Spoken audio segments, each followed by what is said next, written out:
Season 8 runner Gautham Krishna Bigg Boss house లోకి వస్తారు. And ఉన్న ప్రెసెంట్ కంటెస్టెంట్ లో సెలెక్ట్ చేసుకొని కెప్టెన్సీ కంటెండర్ టాస్క్ అయితే చేయాలి. అందులో గెలిస్తే టాస్క్ విన్ అయితే లైక్ కంటెండర్ అవుతారు. ఆల్రెడీ కళ్యాణ్ అయ్యాడు ఫస్ట్ కంటెండర్. ఇప్పుడు సెకండ్ టాస్క్ నడుస్తుంది. అందులో భాగంగా బర్నీ సెలెక్ట్ చేసుకుంటారు. Because to give him a fair chance, because Bharani ఇంకా కెప్టెన్ కాలేదు కాబట్టి.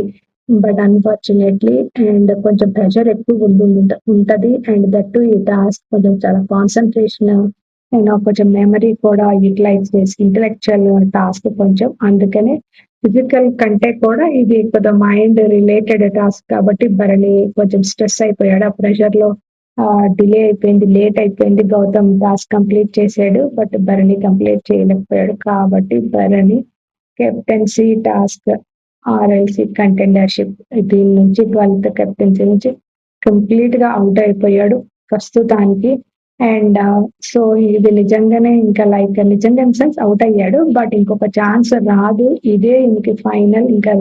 ఇంకా కెప్టెన్సీలోకి తనకి ఛాన్స్ రాదంటే మాత్రం సాడ్ మూమెంట్. బర్నీ ఒక్కడే కాలేకపోవడం. అండ్ ఆల్సో ఫస్ట్ నుంచి ఉన్నాడు, మధ్యలో కొంచెం వెళ్ళిపోయినా బయటకి మళ్ళా వచ్చాడు. సో కొంచెం మాట కూడా ఇచ్చాడు వాళ్ళ కూతురికి. ఇదంతా చూసుకుంటే ఐ థింక్ కొంచెం అప్సెట్ అయ్యాడు బర్నీ అందరూ ఓదార్స్తున్నాడు. కొంచెం ఈయన ఎమోషనల్ గా డిస్టర్బ్ అయ్యాడు బర్నీ. ఏమనుకుంటున్నారు మీరు? మళ్ళా ఐ థింక్ ఇంకా 3 days 4 days ఉంది. ఇప్పుడు చూస్తే ప్రేరణ వచ్చింది, తన గెలుచుకోలేకపోయింది అంటున్నారు. కాబట్టి ఒక కళ్యాణ్ మాత్రమే అయ్యాడు. కళ్యాణ్ కి అగ్రెస్ట్ గా ఎవరన్నా ఉండాలి. సో ఎవరిని తీసుకుంటారు ఆ పరిస్థితుల్లో? మళ్ళా భరణికి ఏమన్నా సెకండ్ ఛాన్స్ వచ్చే అవకాశం ఉందని మీరు అనుకుంటున్నారా? వస్తే బాగుందని మీరు అనుకుంటున్నారా? కామెంట్ చేయండి.